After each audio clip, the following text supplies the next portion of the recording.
예전에 제가 그 사막을 건너는 6가지 방법, 이 책을 소개해 드린 적이 있는데요. 이 책에 보면은 이제 이 사막을 건너는 방법들을 몇 가지로 설명하면서 그 중에 아주 참 인상적인 그 대목이 있습니다.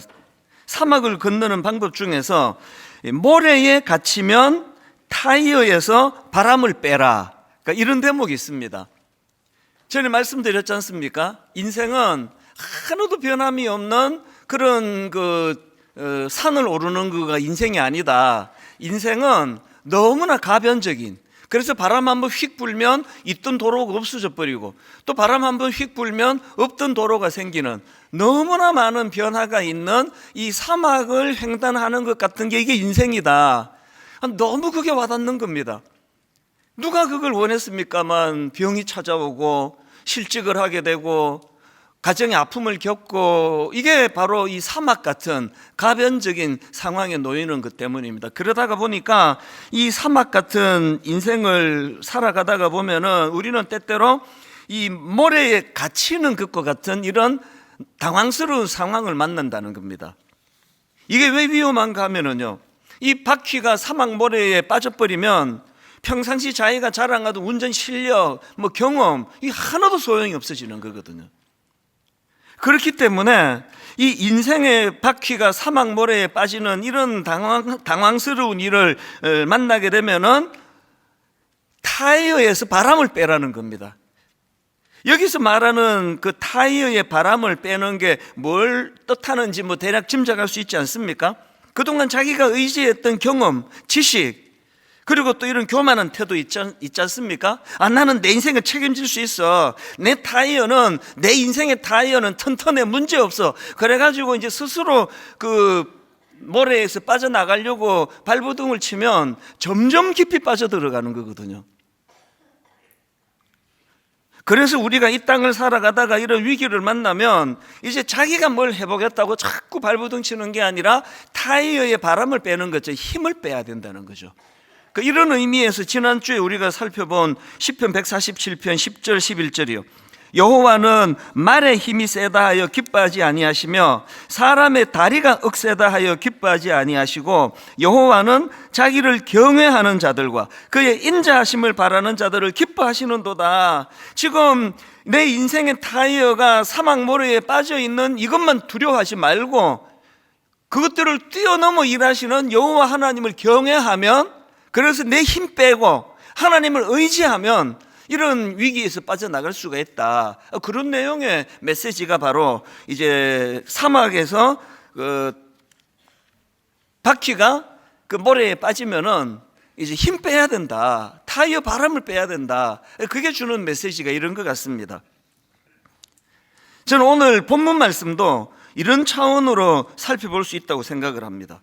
오늘 본문은 사도 바울이 고린도 교회 성도들에게 쓴 편지입니다. 이 고린도 교회는 바울이 개척한 교회인데요, 바울이 이제 그 고린도 교회를 떠난 이후에 그 교회에 여러 가지 문제가 생겼다는 가슴 아픈 이야기가 계속 전해지는 겁니다. 그래서 이런 상상을 해봤습니다. 제가 이제 분당 우리 교회를 사임하고 그리고 이제 아프리카 선교사로 갔는데 계속 분당 우리 교회에서 들려지는 이야기가 이제 이찬수 목사님 떠나시고 나서 이 교회가 지금 문제가 생기고 쪼개질 위험이 있고, 그리고 후임으로 오신 분이 알고 봤더니 그분이 싹군이래 가지고 교회가 지금 흔들거리고 있습니다. 그런 이야기가 들려지면 억장이 무너질 것 같아요. 잠을 이룰 수 있겠냐고요. 바울이 지금 그런 상황이에요. 그래서 사도 바울이 이 편지를 쓰는 거거든요. 실제로 이 고린도 교회가 여러 가지 문제를 안고 있었는데요, 그 중에서 가장 심각한 문제는 그 교회 안에서의 분쟁과 파벌 의식입니다. 그래서 사도 바울이 이렇게 고린도전서 1장 11절에서 기록합니다. 내 형제들아, 글로에의 집 편으로 너희에 대한 말이 내게 들리니 곧 너희 가운데 분쟁이 있다는 것이라. 그 분쟁이 어느 정도인가 하니까요. 그 다음 12절입니다. 내가 이것을 말하거니와 너희가 각각 이르되 나는 바울에게, 나는 아볼로에게, 나는 게바에게, 나는 그리스도에게 속한 자라 한다는 것이니. 이게 지금 교회가 편이 갈라져 가지고 나는 담임 목사 편이다, 나는 장로들 편이다, 나는 부교육자 편이다, 이런 식으로 막 지금 산산조각이 나 있는 겁니다. 제가 목회를 해보니까요, 교회에 어려움이 있고 문제가 좀 있어도요, 성도님들이 딱 한 마음으로 단합이 돼가지고 그렇게 대처해 나가면 아무 일도 아니더라고요. 교회가 가장 위험한 게 그게 자꾸 마음이 갈라지는, 가정도 마찬가지 아닙니까? 그래서 사도 바울이 이제 그 문제점들을 보고 아픈 마음으로 참 눈물로 쓴 편지가 그게 고린도전서예요. 고린도후서도 마찬가지고. 근데 제가 이 고린도전서를 읽으면서 참 주목하는 게, 이 바울이 제시하는 대안이 너무 간단해요. 누가 잘했느니 누가 잘못했느니 이 문제를 해결하려면 이래야 되고 저래야 되고 없고요, 굉장히 간단해요. 사도 바울의 해법이 바로 오늘 본문 고린도전서 2장 1절과 2절인데 그 해법을 한번 보십시오. 형제들아, 내가 너희에게 나아가 하나님의 증거를 전할 때에 말과 지혜의 아름다운 것으로 아니하였나니, 내가 너희 중에서 예수 그리스도와 그가 십자가에 못 박히신 것 외에는 아무것도 알지 아니하기로 작정하였습니다. 이게 지금 바울이 뭘 강조하는가 하면은 이런 얘기를 해요. 여러분들 한번 생각해 보십시오. 내가 언제 여러분들에게 내 말과 내 지혜의 아름다움을 의지해서 말씀을 전한 적이 있습니까? 저는 오직 예수 그리스도와 그분의 십자가만 의지해서 말씀을 전했는데, 교회가 왜 이렇게 자꾸 분쟁이 생기는 겁니까? 교회가 자기의 말과 자기 지혜의 아름다움으로 그렇게 다투고 있는 게 너무나 마음이 아픕니다. 그런 얘기거든요. 그러니까 지금 바울이 강조하는 거는 대안은 하나예요. 교회는 각자가 그냥 나 잘났다 너 잘났다 그러면서 자기의 말과 자기 지혜의 아름다움을 드러내면서 그렇게 하는 게 아니라는 거죠. 이런 내용을 담고 있는 오늘 본문을 제가 묵상을 하면서 고린도전서 2장 2절에서 제가 주목하는 게 있습니다. 2절을 한번 보십시오. 그 우리말 성경에 그 번역하는 과정에서 빼버렸는데요, 이게 헬라어로 보면은, 이게 원어로 보면은 거기에 접속사로 시작합니다. 왜냐하면, 이 접속사예요. 왜냐하면 내가 너희 중에서 예수 그리스도와 그의 십자가에 못 박히신 것 외에는 아무것도 알지 아니하기로 작정하였습니다. 이게 무슨 뜻인지 아시겠죠? 자기가 예수 그리스도와 십자가를 의지하는 건 자기의 말과 지혜의 아름다움을 의지하면 안 되기 때문에, 그렇기 때문에 본인은 어떻게 한다고요? 나는 예수 그리스도와 그의 십자가에 못 박힌 것 말고는 관심을 갖지 않기로 뭘 했다고요? 작정했대, 작정. 이게 굉장히 중요합니다. 신앙생활은 머리로 깨닫는 것으로 끝나는 게 아니라 깨달은 말씀을 가지고 자기 삶에서 결단하는 거예요. 난 이렇게 하기로 결단하는 거죠. 바로 이 본문 말씀 2절에 대하여 그 로이드 존스 목사님이 쓴 십자가에 못 박히신 예수 그리스도, 이런 제목의 책이 있는데요, 이 책에 보면은 왜 바울이 이렇게 비장하게 결심을 하는가, 결단을 하는가, 이 부분에 대해 설명하는 그 대목이 나오는데, 로이드 존스 목사님의 해설을 한번 들어보십시오. 사도는 대체 왜 이런 결심을 한 것일까요? 오늘날 복음을 전하는 모든 이들과 교회가 같은 결심을 해야 하는 이유는 무엇일까요? 저는 오늘날 교회가 바로 이 결심을 하지 않았기 때문에 능력을 잃고 사람들에게 무시당하는 것이라고 확신합니다. 너무 동의가 돼요. 오늘 이런 말씀 우리가 왜 읽어야 된다고요? 왜 우리도 사도 바울처럼 우리도 결심하는 거죠?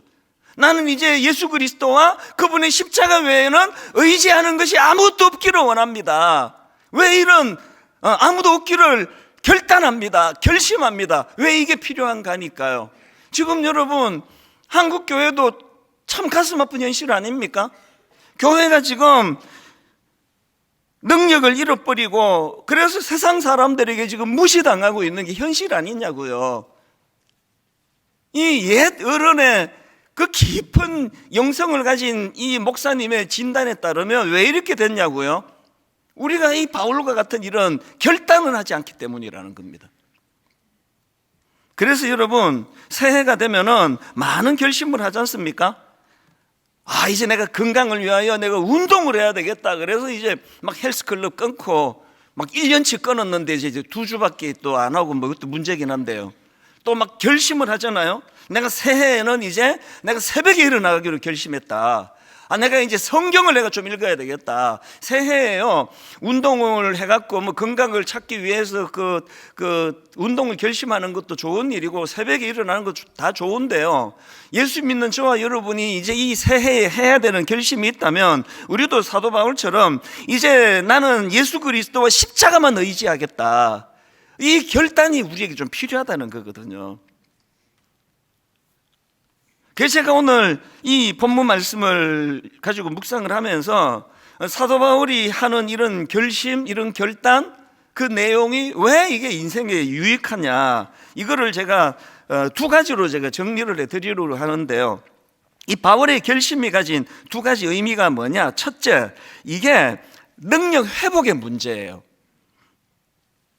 왜 바울이 예수 그리스도와 십자가만 의지하겠다고 결심을 하는가 하면은 저는 그 답을 고린도전서 1장 18절에서 찾을 수 있다고 생각합니다. 왜 그런 결심하느냐고요? 십자가의 도가 멸망하는 자들에게는 미련한 것이요 구원을 받는 우리에게는 하나님의 능력이라. 내가 이게 뭐 예수 믿는 것도 아니고 안 믿는 것도 아니고 뭐 예수님도 의지하고 세상도 의지하고 이래 갖고는 거기에 능력이 나타나지 않기 때문에, 그래서 결국은 교회가 힘을 잃어버리고 쪼개지고 싸우고 다투고 이러니까 이제 모든 성도님들이 하나가 되어서 이제 나는 오직 예수 그리스도와 그분의 십자가만 내가 의지하겠다, 이렇게 결단을 해야 된다는 거거든요. 이런 의미에서 여러분, 이 세상 사람들이 자꾸 이제 이 십자가를 미련한 것이라고 그렇게 오해를 하는데요. 교회가 그 오해를 풀기 위해서 우리가 구현해야 되는 게 하나 있습니다. 그게 고린도전서 4장 20절입니다. 하나님의 나라는 말에 있지 아니하고 오직 능력에 있습니다. 저는 이 고린도전서 4장 20절을요, 올해의 모든 성도님들이 마음에 담는 올해의 성구로 삼고 싶습니다. 저부터가 말이 너무 많아요. 하나님이 이 말씀으로 천지를 창조하셔가지고 우리가 그를 닮은 제자들이다 보니까 막 말이 너무 많아요. 근데 말이 많은 거에 비해 가지고 능력이 별로 없잖아요. 우리 모두가 각오하고 결단하고 이제 저도 사도 바울처럼 하나님, 내가 한번 결심하기 원합니다. 이제 저는 오직 예수 그리스도와 십자가만 의지하기를 원합니다. 그렇게 결단하고, 더 중요한 건 이제 우리가 이런 걸 목표로 삼자고요. 하나님 나라는 말에 있지 않고 능력에 있습니다. 변화에 있습니다.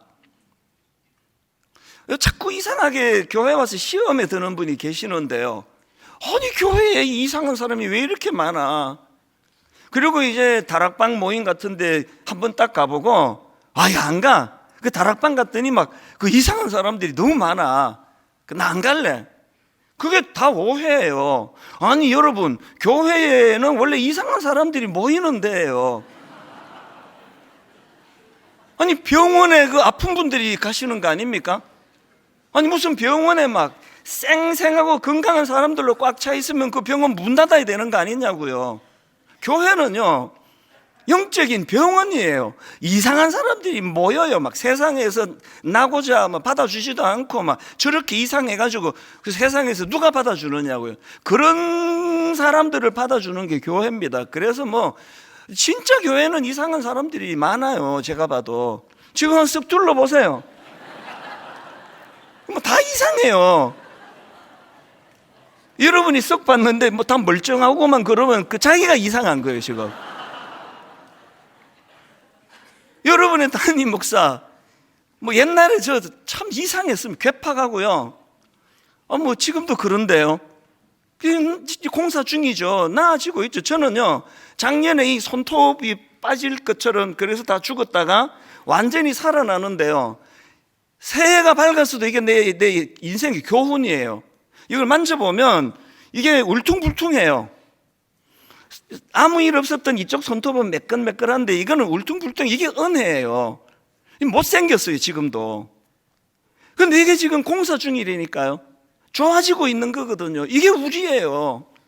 다치고 상하고 깨지고, 그래서 그냥 마음에 울분이 많고, 또 마음에 또 좀 이제 성격적으로 온순한 분이 상처가 많으면 자꾸 위축이 되고, 그게 우리 인생이에요.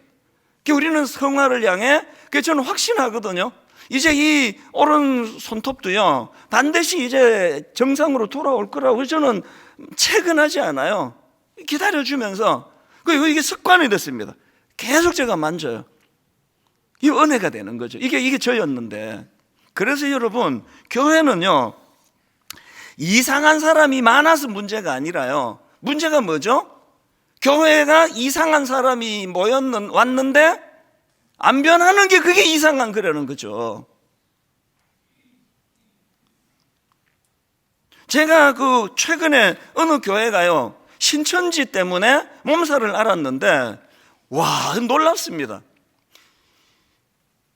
그룹으로 그 교회에 침투해 들어와가지고 10몇 년을 가만히 있었대요.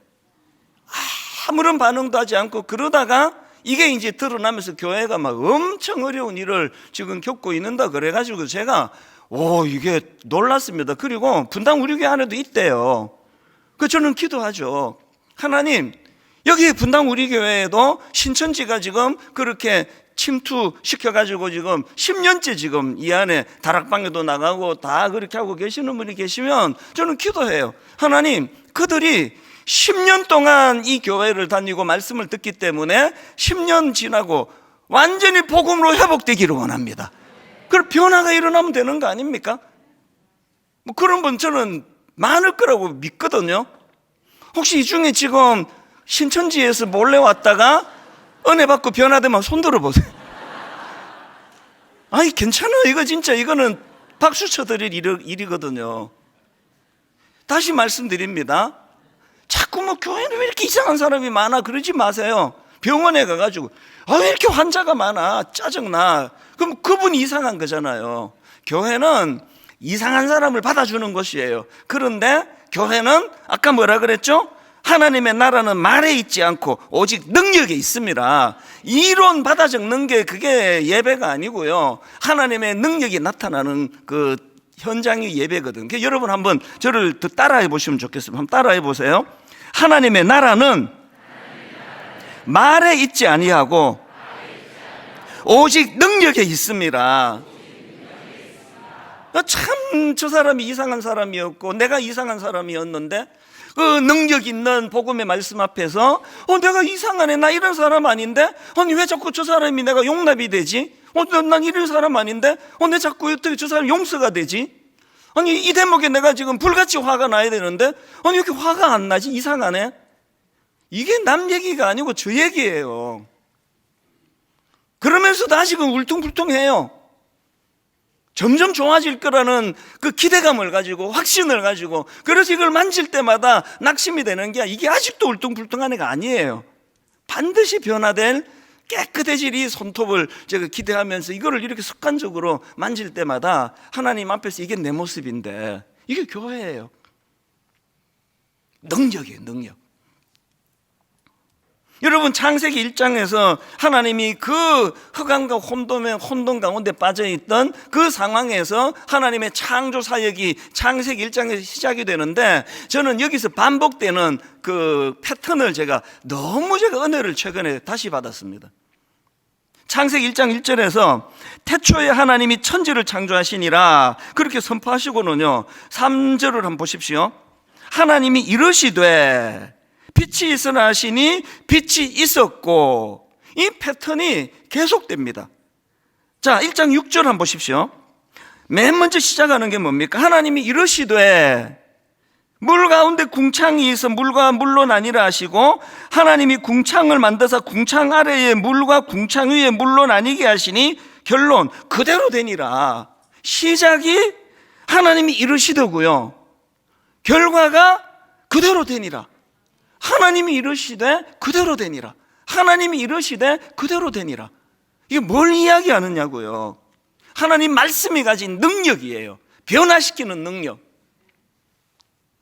우리가 지금처럼 이렇게 세상 사람들 앞에 조롱당하고 끝까지 교회가 그게 그 웃기는 집단이지 뭐 하는 데냐, 교회가 이상한 것들이 모여가지고 이렇게 교회를 조롱하고 이렇게 한다 할 때 그것을 대응하는 유일한 우리의 대응은 하나예요.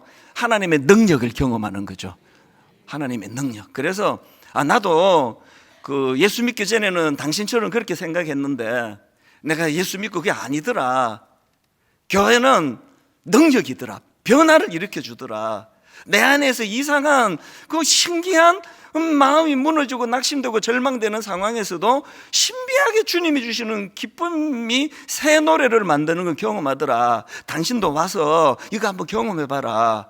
이게 교회여야 되는 거죠. 저는 J.D. 그리어라는 분이 쓴 Jesus Continued라는 그 책에서 이 책의 부제가요, 요즘에 제 마음의 구호예요. 이 책의 부제가 이렇습니다. 복음으로 천하를 어지럽게 하라. 복음으로 천하를 어지럽게 하라. 이게 저와 여러분의 구호가 되기를 원해요. 복음으로 천하를 어지럽게 하라. 막 지금처럼 막 분쟁으로 천하를 어지럽게 하라. 이건 안 되잖아요. 복음으로, 복음의 능력으로, 변화를 일으키는 복음의 능력으로 천하를 어지럽게 하라. 이런 일이 가능하기 위해서 우리는 사도 바울의 고린도전서 2장 2절에 사도 바울의 이 결심, 나는 결단하노라, 이 필요하다는 거죠. 그런가 하면 두 번째로요, 오늘 본문에 나오는 사도 바울의 결심이 가진 의미가 뭐냐? 이건 그 하나님에 대한 전적인 의지의 문제라는 겁니다.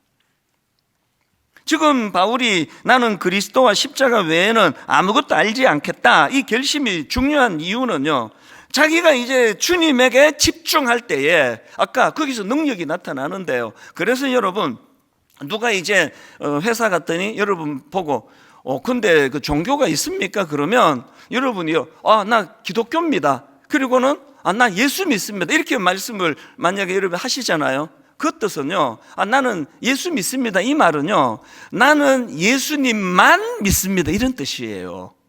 나 예수 믿습니다. 이 말은 나는 예수님만 믿습니다. 이런 뜻이라니까요. 나는 예수님도 믿고요. 나는 돈도 믿고요. 또 필요할 때 부처님도 믿고요.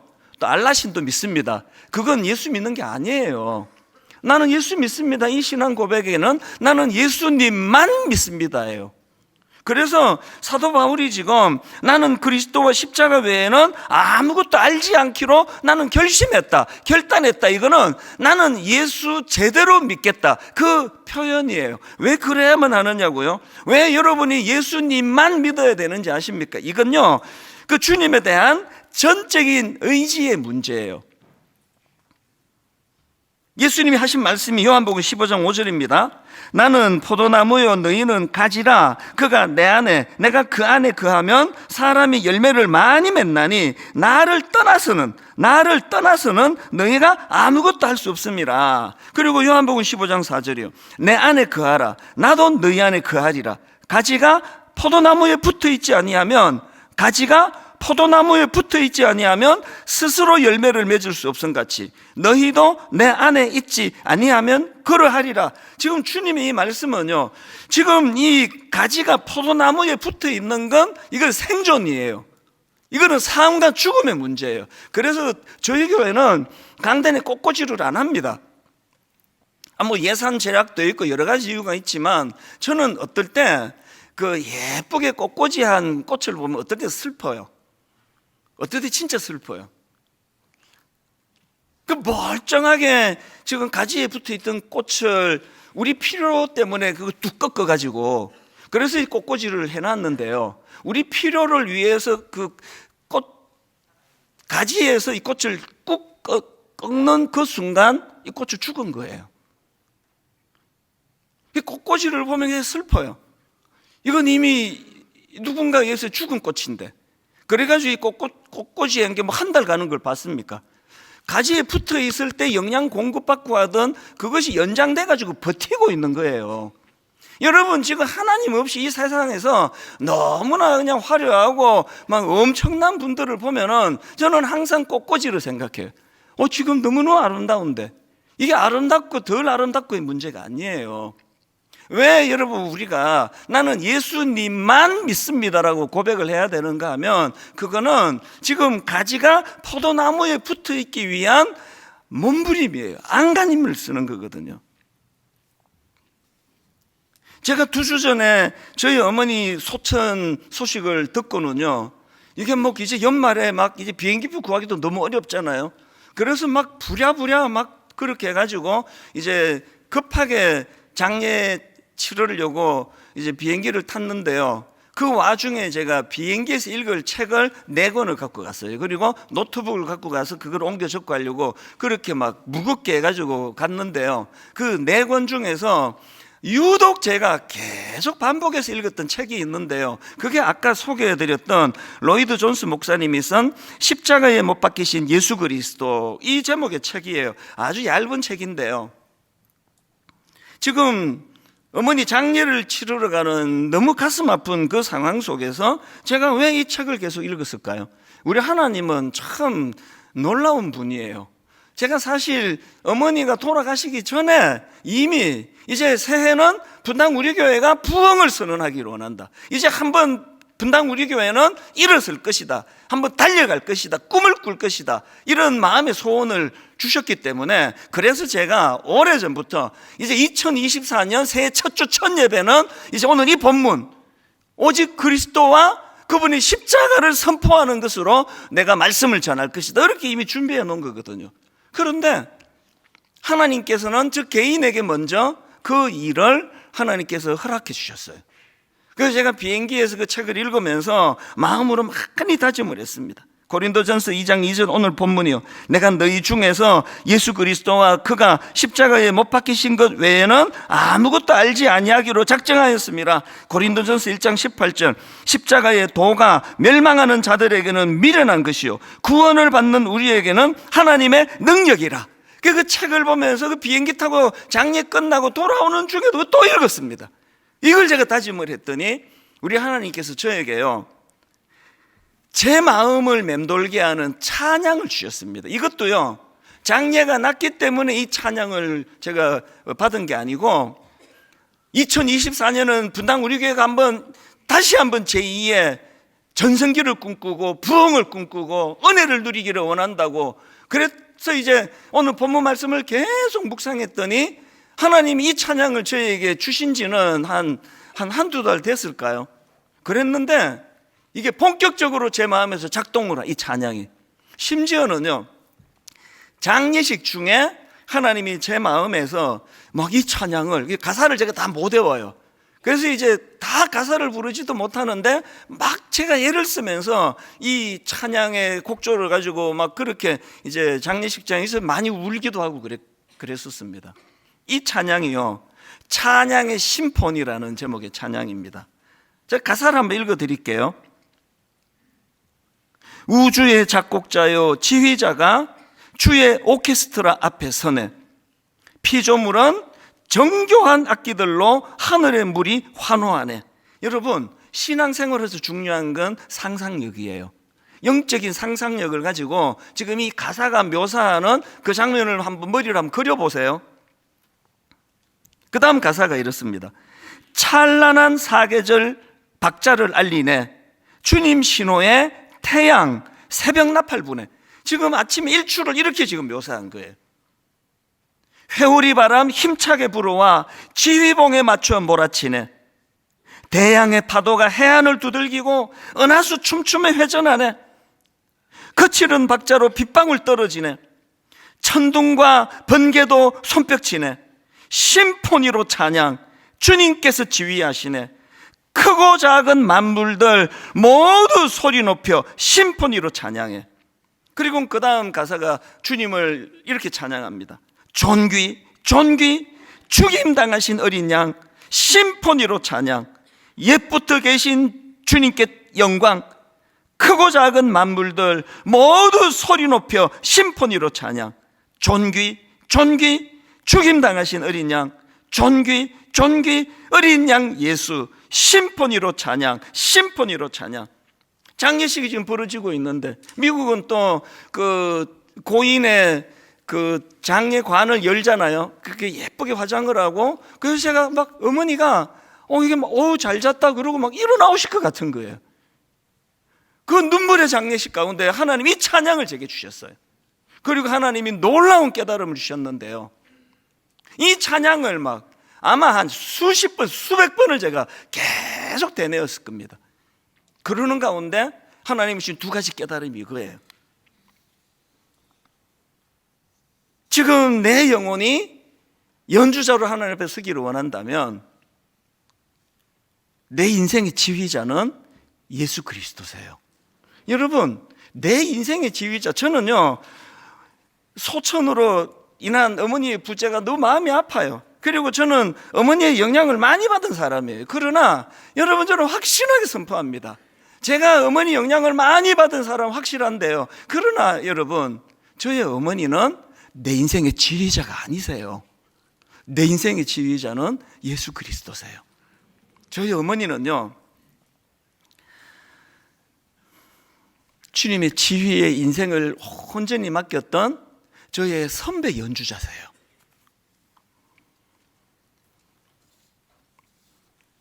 지난주에 이제 장례가 끝나자마자 막 불이 나게 이제 귀국해가지고, 그렇고 이제 지난 주일 예배를 막 얼마나 제가 은혜롭게 힘차게, 뭐 은혜로운지는 모르겠지만 하여튼 막 소리 크게 지르면서 그렇게 예배를 드렸잖아요. 송구영신 예배 때는 더 했습니다. 막 너무너무 힘차게 송구영신 예배 드리고, 막 아니 저분이 지금 상중에 있는 거 만날 정도로 막 뜨겁게 그렇게 송구영신 예배를 드렸더니요, 그랬더니 지난 한 주 내내 메일이 왔어요. 문자도 오고. 저를 아끼는 분들이 눈물로 메일을 보내주셨는데 이런 내용입니다. 목사님, 그 애쓰시는 건 고마운데 울고 싶을 땐 우셔야 됩니다. 이런 위로가 되게 많았어요. 울고 싶을 땐 우셔야 됩니다. 아니 참 부족한 저를 그렇게 위로해 주시는 건 너무 감사한데요, 근데 여러분 그 오해예요.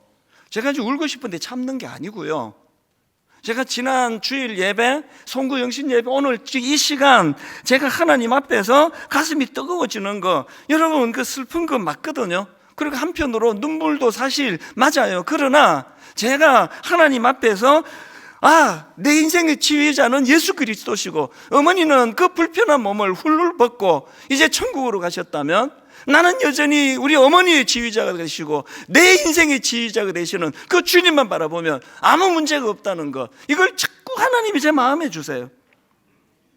그 지휘자 되시는 예수 그리스도께서 슬픔을 당한 제 마음에 계속 새 노래를 주세요.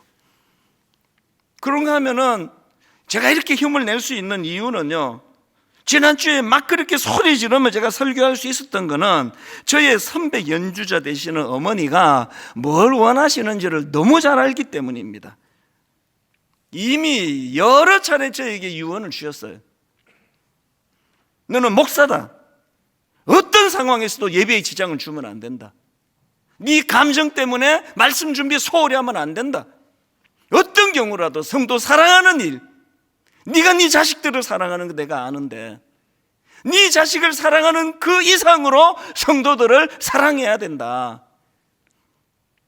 선배 연주자님께서 저에게 그런 지침을 주셨기 때문에 힘을 얻는 거예요. 그래서 여러분 제가요 이런 아픔을 겪고 저런 슬픔을 당하지만 또 희로애락의 감정이 있어서 눈물을 흘리지만 한 가지는 확실히 알아요. 주님이 내 인생의 지휘자시기 때문에 어떤 경우라도 그것이 저를 무너지게 하지 못합니다.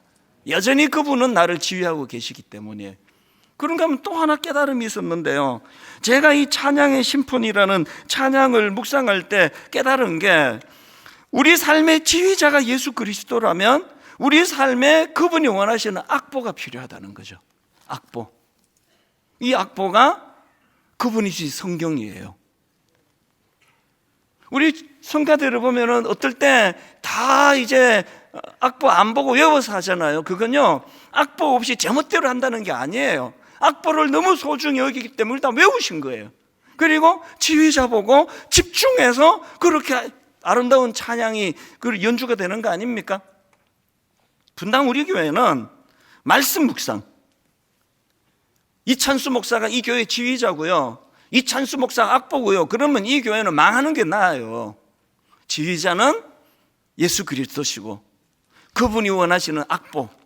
그래서 우리 교회는요, 하여튼 우리 교회에서 적응하고 계시려면 말씀 묵상하셔야 돼요. 한 구절 묵상. 이거 어떻게 해서든 악보를 소중히 여기는 거죠. 홈페이지 들어오시면요, 이제 또 1년 1독, 또 3년 1독, 드라마 바이블, 그리스도 중심의 성경 읽기, 성경 읽기표, 여러 종류의 여러분들이 골라 하시도록 다 내놓은 이유는 악보가 없는데 무슨 찬양을 연주합니까? 오늘 결론을 이렇게 맺기 원합니다. 오늘은 새해 첫날이에요. 새해 첫날, 우리 두 가지 아셔야 됩니다. 이제 하나님, 제가 이제 내 인생의 지휘자가 내 남편이 아니고 내 아내가 아니고 내 자식들이 아니고, 내가 우리 부모님을 존경하지만 우리 부모님은 나보다 앞선 연주자시지, 우리 부모가 내 인생의 지휘자가 아닌 걸 알게 됐습니다. 내 인생의 지휘자로 예수 그리스도를 바라보기 원합니다. 그리고 그분의 말씀을 다루고 있는 악보, 성경 말씀을 내가 가까이 하기를 원합니다. 여러분, 우리가 이제 좀 더 큰 그림을 그리자고요. 맨날 그 아무것도 아닌 거 가지고 맨날 다투고 싸우고 오해하고 섭섭하다 그러고 막 이게 좀 이제 지긋지긋하잖아요. 큰 그림을 그리면서 태양이 올라오고 우주가 움직여지고 그 우주를 지휘하시는 그 하나님이 내 인생의 지휘자가 되신다는 사실, 그런가 하면은 작년에 계속 강조드렸잖아요. 올해부터 분당 우리 교회 예배는 관람객 한 분이세요. 하나님 한 분을 모시고 그분 앞에 거대한 연주를 드리는 게 예배예요. 그분 앞에 퍼포먼스예요. 그래서 우리가 받아 적고 참 은혜 받고 이것도 하나님 앞에 드리는 헌신이에요. 더 표현하자고요. 더 강렬하게 표현하자고요. 그걸 오늘 할 거예요. 이제 여러분, 아까 제가 소개해드렸던 찬양의 심포니라는 이 찬양을 여러분 모두가 성가대원에 대해서 올려드릴 텐데요, 이제 우리 이동선 전사님과 찬양팀, 그리고 좀 번거롭겠지만 우리 찬양대원을 저 강단으로 초대를 좀 했습니다.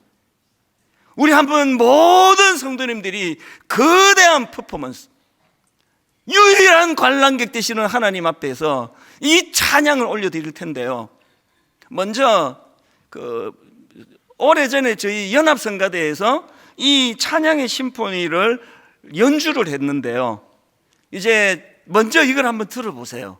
이 찬양을 여러분이 먼저 들으면서 가사를 한번 집중해 보시고, 내가 이제 이 연주자가 될 거야, 이제 그런 아름다운 첫 주일 예배를 올려드리기 원합니다. 이제 그 영상을 다 같이 함께 보시도록 하겠습니다.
우주의 작곡자요 지휘자가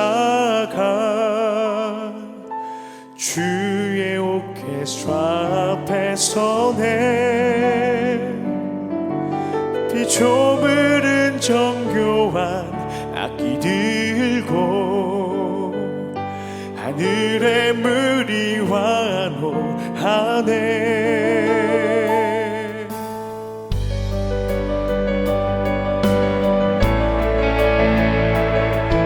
찬란한 사계절 막장을 알리네. 주님 신동의 태양 새벽 나팔 부네. 오리 바람 힘차게 불어와 주의 목에 맞춰 몰아치네. 태양의 파도가 해안을 두들기고 은하수 춤추며 회전하네. 거친 박차로 빗방울 떨어지네.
좋은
여러분, 새해가 밝았대지만 이게 저절로 밝아지는 게 아닙니다.